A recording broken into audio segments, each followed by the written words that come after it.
2025년 10월 1일 수요기도에 하나님 말씀은 골로새서 3장 18절에서 4장 1절까지 말씀입니다.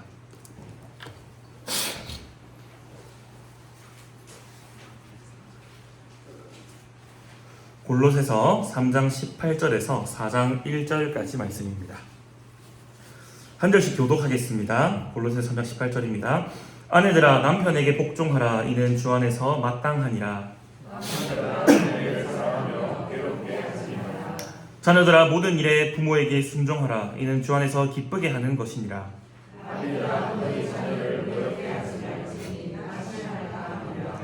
종들아 모든 일에 육신의 상전들에게 순종하되 사람을 기쁘게 하는 자와 같이 눈가림만 하지 말고 오직 주를 두려워하여 성실한 마음으로 하라.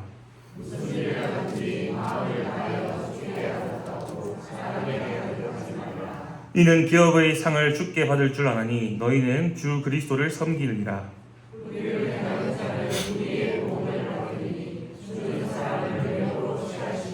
함께 읽겠습니다. 상전들아 의와 공평을 종들에게 베풀지니 너희에게도 하늘에 상전이 계심을 알지어다.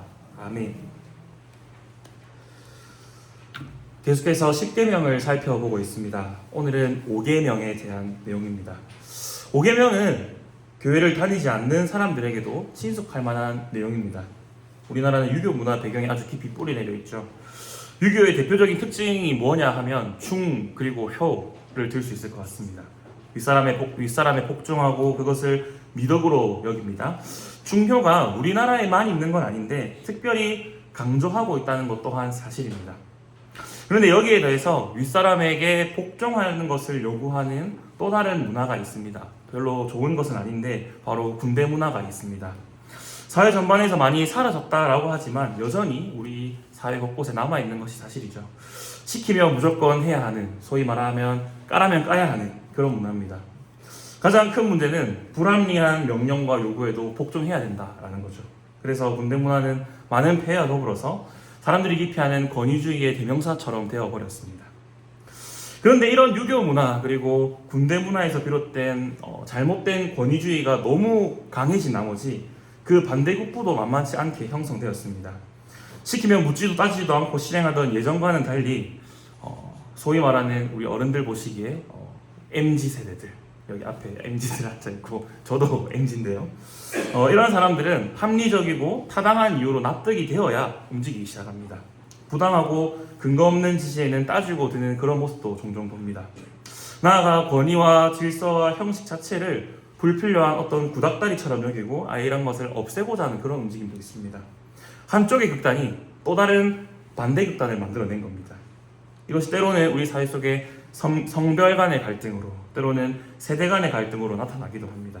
소통은 점점 어려워지고 서로가 서로를 폄하하고 비난하는 그런 모습이 만연한 것이 오늘날 우리 사회의 현 주소다라는 생각이 듭니다.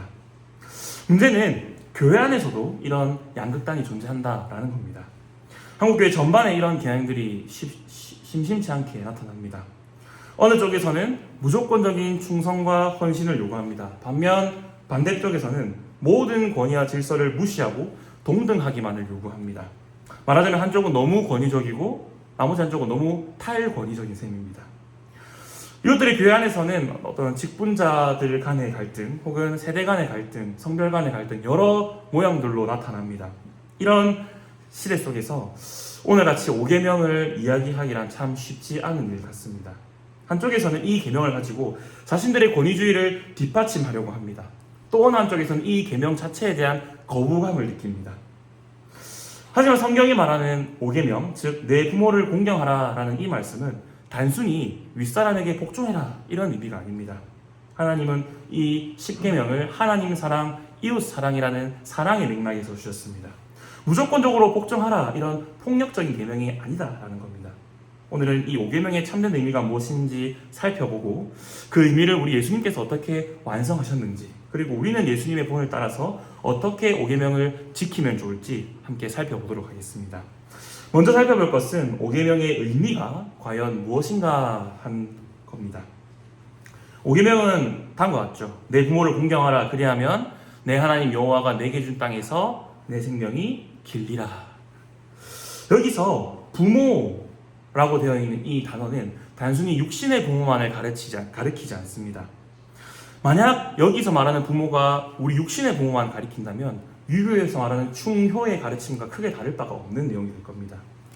여기서 부모라는 표현은 제유법이라는 어떤 표현으로 이해하는 것이 좋은데, 제유법이란 부분으로 전체를 설명하는 방법입니다. 예를 들면 이런 거죠. 예수님께서 사람이 떡으로만 살 것이 아니요, 이렇게 말씀하셨습니다. 그런데 여기서 떡이라고 할 때 진짜 떡만 의미하는 것이 아니라 모든 식량을 가리키는 걸 우리는 모두가 이해합니다. 마찬가지로 부모를 공경하라라는 이 말도 육신의 부모를 포함하여 내 위에 있는 모든 권위자들을 설명하는 그런 단어입니다. 다시 말해 5계명의 의미는 당신 위에 있는 모든 권위자들을 공경하십시오라는 이런 의미가 담겨 있다라는 겁니다.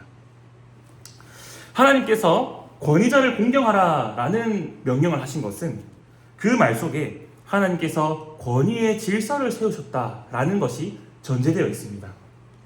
이 말을 잘못 오해하면 하나님은 사람을 급을 나눠놓고 차별하시는 분이구나, 어떤 신분의 귀천을 정해놓으셨구나, 이런 잘못된 결론에 이를 수 있습니다. 하지만 성경에서 말하는 권위라는 것은 결코 그런 게 아닙니다. 권위는 어떤 사람이 다른 사람보다 더 귀해서 더 힘이 있어서 주어지는 게 아닙니다. 오히려 성경이 말하는 권위라는 것은 서로의 역할과 위치가 다른 것으로 이해해야 합니다. 축구에서도 공격수가 있고 수비수가 있고 골키퍼가 있습니다. 서로 역할과 위치가 다른 거지 어느 한쪽이 더 귀한 건 아니지 않습니까? 몸에서도 손도 있고 발도 있습니다. 어느 한쪽이 더 귀하고 그래서 어느 한쪽은 없어도 되고 이런 것이 아니죠. 권위의 질서라는 것도 이것과 비슷합니다. 하나님께서 각 사람들을 세우시고 그들에게 주신 역할과 위치가 서로 다르다라는 것이 이 권위의 질서의 가장 중요한 내용이다라고 할 수 있겠습니다. 하지만 사람들은 이 내용을 어떤 부분에서는 받아들이고 또 어떤 부분에서는 받아들이고 싶지 않아 합니다.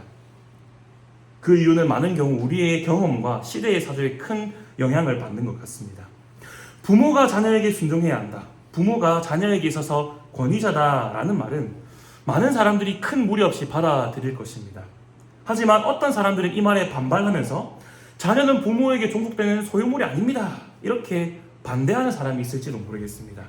자녀를 좀 더 독립적으로 보려는 오늘날의 사조, 이것과 더불어 자신이 어릴 적 억압적인 부모에게 부정적인 경험을 한 사람들은 이렇게 반응할 가능성이 높은 것이죠. 또 다른 예를 보겠습니다. 오늘 읽은 골로새서 3장 18절인데요. 우리 같이 한번 다시 읽어볼까요? 3장 18절 말씀 읽어보겠습니다. 시작.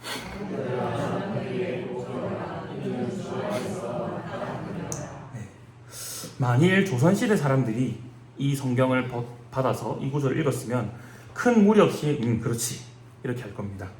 하지만 여기 있는 남자 성도분들이 오늘 집에 가서 밑도 끝도 없이 이 구절을 탁 들으면서 이제부터 나한테 복종해 이렇게 하면 어떻게 되겠습니까? 쫓겨나지는 않으면 다행인 것입니다. 오늘날의 어떤 성인지 감수성 이런 것으로는 납득하기 힘든 그런 말이기 때문입니다. 이런 예시들, 이런 경우들의 공통점이 무엇일까 한번 고민해보면 권위를 일종의 계급으로 여기는 데서 오는 반발심이 깔려있는 것 같습니다. 말하자면 당신이 뭔데 내 위에 있냐 이런 마음인 겁니다. 하지만 다시 한번 말씀드립니다. 성경에서 말하는 권위는 계급이 아니라 역할입니다. 언약 백성 모두가 하나님 앞에서 평등하지만 누군가에게는 다스리고 지도하는 역할을, 누군가에게는 그 지도에 그 다스림에 순복하는 역할을 주셨다라는 겁니다.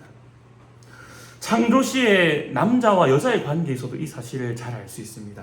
하나님은 남자를 먼저 창조하시고 그 다음 여자를 창조하셨습니다. 성경 곳곳에서 남자는 여자의 머리가 된다, 즉 다스리는 권위자의 위치에 있다. 특별히 이 가르침은 부부 사이에서 더 많이 강조되는 그런 가르침입니다. 하지만 그렇다고 해서 이것이 결코 남자가 여자 위에 군림한다라는 그런 의미가 아닙니다. 창세기 2장 18절에서 하나님은 남자가 홀로 있을 때 그것을 보고 좋지 않다라고 말씀하셨습니다. 여기서 좋지 않다라는 건 단순히 더 나은 선택지가 있다 이런 의미가 아닙니다. 하나님이 천지를 창조하시며 보시기에 좋았다 이렇게 말씀하셨습니다. 그렇기 때문에 남자가 혼자 있는 것이 보기에 좋지 않다라는 것은 불완전하다 이런 의미입니다. 그래서 하나님은 아담을 위해 돕는 배필인 여자를 지으십니다. 그리고 이 둘이가 함께 있을 때에 비로소 하나님 보시기에 좋은 그런 모습이 된 것이죠. 여자가 돕는 배필이다. 이 돕는 배필이라는 말의 의미를 통해서도 우리가 권위가 무엇인지를 한번 생각해 볼 수 있습니다. 돕는다는 이 말이 여자를 어떤 보조적인 역할에 머무르는 것처럼 오해하게 합니다. 하지만 여기서 돕다라고 사용된 이 단어가 하나님께서 자기 백성을 도우시고 구원하실 때 사용되는 단어와 같은 단어입니다. 시편 121편이죠. 나의 도움은 천지를 지으신 여호와에게서로다. 여기서 이 도움 그리고 돕는 배필의 돕는 이것이 같은 단어입니다. 하나님이 우리보다 낮으셔서 우리를 보조하는 역할이라서 우리를 도우시는 게 아니죠. 그야말로 우리는 하나님의 도우심 없이는 아무것도 할 수 없는 그런 존재입니다. 여자가 돕는 자다라는 말도 마치 이와 같습니다. 여기 배필이라는 단어도 같은 의미입니다. 이 배필이라는 단어는 앞에 서 있다, 마주본다 라는 이런 의미입니다. 상하관계가 아니라 동등한 위치에 있으면서 상호 보완적인 관계라는 것이 이 배필이라는 단어에 담겨있는 뜻이죠. 이런 것을 통해서 알 수 있는 사실이 남자가 여자의 머리요 권위자라고 해서 계급이 높다는 것은 결코 아니라는 사실입니다. 다만 하나님께서 서로에게 다른 역할과 다른 위치를 주셨을 뿐입니다. 그렇기 때문에 우리가 권위에 대해서 거부감을 가지는 것은 권위 자체가 잘못되었기 때문이 아니라 권위를 왜곡해서 사용한 우리 인간의 욕망이 잘못되었기 때문입니다. 우리는 권위나 이 권위가 계급이나 힘의 질서가 아니라는 사실을 꼭 기억해야 합니다. 하나님께서 주신 5계명의 의미가 바로 이런 의미입니다. 단순히 효도하라 이런 의미가 아니라 하나님께서 권위의 질서를 세우셨고 여기에 충실할 것을 명하는 계명이죠. 사실을 기억하시고 무조건적인 권위주의 혹은 권위 자체를 부정하는 그런 모습이 아니라 우리가 건강하고 바람직한 권위의 질서를 사용하는 그런 우리 교회 되기를 소망합니다. 두 번째로 살펴볼 것은 예수님께서 5계명을 어떻게 완성하셨는가에 대한 겁니다. 예수님께서는 계명에 순종하셨을 뿐만 아니라 완성하셨습니다. 완성했다라는 말은 계명 안에 담겨있는 하나님의 뜻이 예수님을 통해서 완전히 드러났다라는 의미입니다. 앞서 5계명에서 하나님은 권위의 질서를 세우셨고 이것은 힘이나 계급이 아니라 역할과 위치의 차이다라는 사실을 살폈습니다. 이 원리가 예수님의 구원 사역, 나아가 삼위 하나님의 사역에 분명하게 나타났습니다. 우리가 성부, 성자, 성령 하나님, 즉 삼위 하나님을 고백할 때 우리의 고백은 이렇습니다. 세 분은 구분된 위격이지만 한 분 하나님이다 이렇게 고백합니다. 한 분 하나님이다 라고 할 때는 이 성부와 성자와 성령의 영광과 신성에 있어서 우열이 없다라는 겁니다. 우리가 오예배 때 니케아 신경을 고백하지 않습니까? 성자에 대해서 고백할 때는 이렇게 고백합니다. 아버지와 동등 본질이시다. 아버지와 동일한 하나님이시다 라는 뜻입니다. 그리고 우리가 니케아 신경에서 성령을 고백할 때는 아버지와 아들과 함께 경배와 영광을 받으시는 분 이렇게 고백합니다. 성부와 성자와 성령이 동일한 영광과 동일한 신성을 가진 하나님이다. 이것이 성경과 교회가 고백하는 정통신앙입니다. 이것을 부정하면 이단이 되어버리는 거죠. 이 세 분은 동일한 영광을 가졌지만 동시에 분명히 구별되시는 분입니다. 특별히 역할과 관계에서 그렇습니다.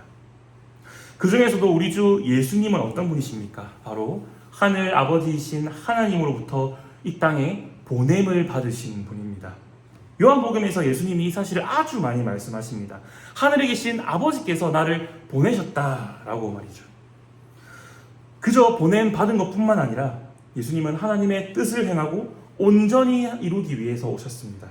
말하자면 예수님은 하나님의 명령에 순종하기 위해 이 땅에 오셨다라는 겁니다. 예수님이 하나님보다 열등하시지 않습니다. 영광과 신성에 있어서 우열이 없이 동등하십니다. 하지만 우리 예수님은 성자 곧 아들로서 아버지이신 성부에게 순종하셨습니다. 부모를 공경하는 모습, 아버지에게 순종하셨습니다. 성부 아버지와의 이 관계 속에서 아들인 자신의 위치와 역할이 무엇인지를 아시고 거기에 기쁘게 순복하셨습니다. 빌립보서 말씀이 말하는 것이 바로 이것이죠. 그는 근본 하나님의 본체시나 하나님과 동등됨을 취할 것으로 여기지 아니하시고 오히려 자기를 비워 종의 형체를 가지사 사람들과 같이 되셨고. 이렇게 우리 예수님은 하나님이시지만 동시에 아들로서 아버지의 뜻에 순종하셨고 이 땅에 보냄을 받으신 분입니다. 하지만 동시에 우리 예수님 보내시는 분이기도 합니다. 요한복음 15장 26절에서 예수님은 이렇게 말씀하십니다. 내가 아버지께로부터 너희에게 보낼 보혜사 곧 아버지께로부터 나오시는 진리의 성령이 오실 때에 그가 나를 증언하실 것이요. 성자께서는 성부로부터 이 땅에 보냄받은 분이시지만 동시에 성령을 이 땅에 보내시는 분이기도 합니다. 보냄받은 우리 성령님, 성부, 성자와 동일한 하나님이십니다. 하지만 성령님께서 성자의 보내심을 받습니다. 또한 성령께서는 자기 자신을 증언하시지 않고 성자를 증언합니다. 성령이 성자보다 열등하기 때문에 그런 것이 아니죠. 성령께서는 성부와 성자의 관계에 따라서 자신의 역할과 위치에서 일하실 분입니다. 이처럼 우리 성부와 성자와 성령 곧 삼위 하나님께서는 서로 동등하시지만 각자의 역할과 위치에 따라서 보냄을 받기도 하고 또 보내시기도 하십니다. 삼위 하나님께서 우리를 구원하시는 모든 과정 가운데에 사실은 이 5계명의 원리가 작동하고 있더라라는 사실입니다. 그렇게 성도 여러분, 권위의 질서는 절대 강압이나 차별이 아닙니다. 이 사실을 삼위 하나님께서 친히 보여주셨습니다. 우리가 권위에 대해 가지는 거부감이 혹 있다면 앞서 이야기한 것처럼 권위를 왜곡하고 오용하는 인간의 악함이 문제라는 사실을 꼭 기억해야 합니다. 우리를 구원하신 삼위 하나님의 일하심이 이런 원리 위에 있습니다. 또 우리가 하나님으로부터 이런 5계명을 받았습니다. 그렇기 때문에 우리가 해야 할 일은 권위 자체를 부정하거나 아니면 그 권위를 왜곡하는 것이 아니라 이 권위의 질서를 건강하고 바르게 세워나가는 일이 우리의 일입니다. 그래서 가정과 교회와 사회 속에서 진정한 권위가 무엇인지, 나아가 서로의 권위에 순복하시는 우리 삼위 하나님께서 어떤 분이신지를 드러내는 데까지 우리가 나아갈 수 있어야 하겠습니다. 5계명을 완성하신 예수님, 나아가 권위의 질서를 세우신 삼위 하나님을 따라 건강한 권위가 세워진 우리 교회가 되기를 소망합니다. 마지막으로 살펴볼 것은 우리가 어떻게 5계명을 지킬 것인가 하는 내용입니다. 말하자면 구체적인 실천과 적용에 대한 내용이다 라고 할 수 있겠습니다. 다만 이 적용과 실천을 위해서 먼저 생각해 볼 것이 있습니다. 하나님께서 왜 굳이 권위의 질서를 세우셨냐라는 겁니다. 이것을 알아야 그 질서를 세우신 하나님의 의도에 합당하게 우리는 실천하고 적용할 수 있을 것입니다. 결론적으로 하나님께서 권위의 질서를 세우신 이유는 우리로 하여금 하나님의 사역에 동참시켜서 우리를 하나님 자신과 같이 되기를 원하셨기 때문입니다. 사실 조금만 생각해보면 세상의 모든 권위를 가지신 분은 오직 하나님 한 분뿐이십니다. 오직 하나님만이 창조주이시고 그 외에 우리 모두는 피조물이기 때문입니다. 게다가 다른 피조물이 다른 피조물을 다스리는 것보다 하나님께서 이 세상 모든 것을 직접 다스리는 것이 당연히 선하고 완전할 것입니다. 그렇다고 우리 하나님 일손이 부족해서 굳이 권위자를 세워서 일을 맡기신 것도 아닙니다. 우리 하나님은 모든 피조물을 다스리는 능력과 권세가 충만하신 분입니다. 하지만 그럼에도 불구하고 우리 하나님 굳이 자기의 형상을 따라 사람을 창조하셨습니다. 아담은 단순한 인간이 아니라 하나님의 대리 통치자였습니다. 그래서 만물에게 이름을 붙여주는 그런 권세를 부여받은 것이죠. 이 사건은 하나님께서 인간에게 왕적인 권세를 맡겨주신 일입니다. 원래 온 세상의 창조주와 왕은 하나님이신데 인간에게 그 권위를 맡겨주셨다라는 겁니다. 그래서 인간이 하나님의 통치에 동참하게 하시고 그 권위의 질서에 대한 책임 그리고 순종을 통하여서 우리로 하여금 겸손과 성숙을 이루기를 원하셨습니다. 바로 이것이 하나님께서 굳이 권위의 질서를 세우신 이유라는 겁니다. 만약 우리 하나님께서 잘 다스리는 것 그 자체가 목적이었으면 이 권위의 질서는 필요 없이 직접 모든 것을 다 다스리셨을 것입니다. 어쩌면 오늘 5계명이 말하는 부모라는 이런 것도 없었을지도 모릅니다. 하나님께서 가인과 아벨을 아담으로부터 나오도록 하지 않고 아담처럼 직접 창조하시면 될 일입니다. 완성도라는 측면에서 보면 이것이 훨씬 나을 겁니다. 우리 스스로를 봐도 그런 생각이 들지 않습니까? 우리가 자녀들을 양육하는데 내가 양육하는 것보다 하나님이 직접 양육하시는 게 아마 훨씬 더 잘 키우시지 않겠습니까? 인격적으로나 신앙적으로나 그 어느 면에서 보아도 우리 육신의 부모보다 하늘에 계신 아버지가 훨씬 더 잘 양육하실 겁니다. 제가 짧은 사역의 기간에 또 설교를 하거나 또 여러 가지 사역을 하면서도 나의 부족함을 보면서 하나님이 직접, 예수님이 직접 오셔서 다스리는 게 훨씬 더 좋을 텐데 라는 생각을 종종 하고는 합니다. 그럼에도 불구하고 우리 하나님은 사람으로 하여금 부모가 되어서 자녀의 권위자가 되게 하셨습니다. 이 말은 권위의 목적이 단순히 다스림의 완성도, 잘 다스리게 하는 것, 그것에만 있는 게 아니다라는 겁니다. 비록 부족하고 연약하지만 그럼에도 불구하고 우리의 손을 통해서 이 권위가 세워지게 하시고 그 다스림을 통해서 우리가 자라게 하시고 그리고 그 과정들을 통해서 우리가 하나님의 다스림, 하나님의 통치에 동참하여서 우리로 하여금 겸손과 성숙을 이루게 하기 위하셔서 권위자를 세우고 부모라는 것을 만드셨다라는 겁니다. 이러한 사실은 권위에 대한 우리의 마음과 시선을 한번 환기시켜 줍니다. 따지고 보면 우리 모두는 누군가의 자녀입니다. 아무리 나이가 많은 사람이라도 부모가 있겠죠. 하지만 반대로 많은 사람들은 또 누군가의 부모가 되기도 합니다. 누군가의 권위 아래에 있기도 하지만 또 누군가의 권위자가이기도 합니다.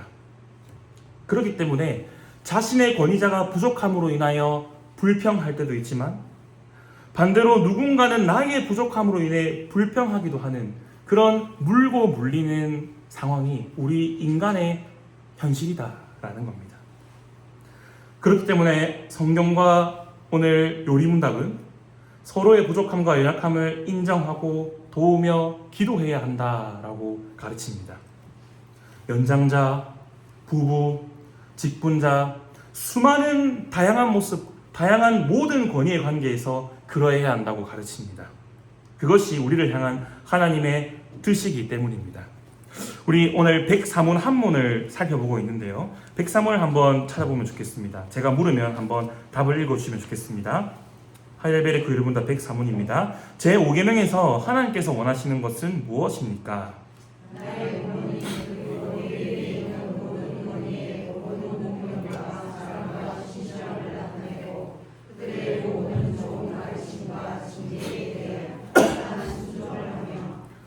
그들의 약점과 부족에 대해서는 인내해야 합니다.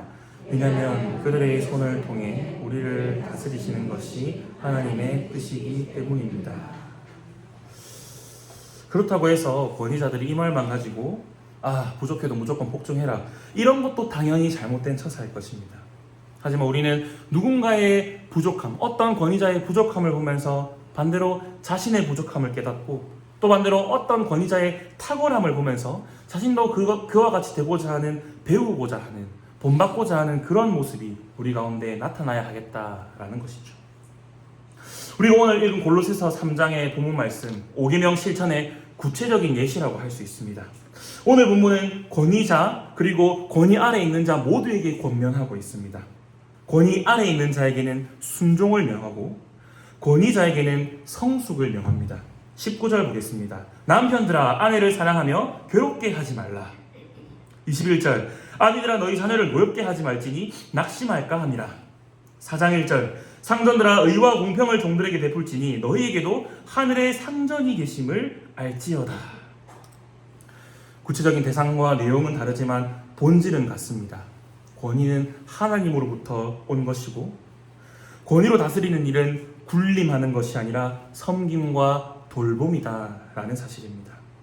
5계명 내 부모를 공경하라 라는 말씀은 사실 권위자와 권위 아래 있는 자 모두에게 의무를 지우고 있습니다. 주께서 다스리시듯, 주께서 순종하시듯 너희도 그리하라 라고 우리에게 가르치고 있는 겁니다. 이 5계명 우리가 이렇게 한번 실천해 보면 좋겠습니다. 먼저 권위자의 부족함이 보일 때 나도 누군가에게 그렇게 보여질 수 있음을 돌아보는 것입니다. 그리고 그들이 예수님의 본을 받아 바른 권위자로서 그 역할을 감당할 수 있도록 구체적인 기도 제목을 정하여 그를 위해 기도하는 방법이 있습니다. 한편 나의 권위 아래에 있는 자에 대해서도 우리가 실천해 볼 수 있습니다. 과연 주님이 나를 다스리시듯, 주님이 나를 섬기고 돌보시듯 나도 그들을 그렇게 대하고 있는가, 이것을 돌아보는 것입니다. 그리고 내가 권위자로서 나의 역할을 잘 감당할 수 있도록 기도하는 겁니다. 하나님께서 나에게 권위를 주셨으니 그 권위에 합당한 능력과 겸손 아버지 주십시오, 이렇게 기도하는 겁니다. 어떻게 보면 굉장히 식상한 말일 수 있지만 이것이 5계명에 대하여 성경이 말씀하고 가르치는 바입니다. 이런 작은 실천들을 통해서 우리가 5계명을 지켜나가고 이를 통해 가정과 교회와 사회 가운데에 바른 권위의 질서가 세워져 나갈 수 있었으면 좋겠습니다. 말씀을 기억하심으로 권위의 질서를 존중하고 모든 사람에게 주께 대하듯 함으로 하늘에 계신 권위자 하나님을 바라보시는 우리 모든 성도님들 되시기를 주님의 이름으로 축복합니다.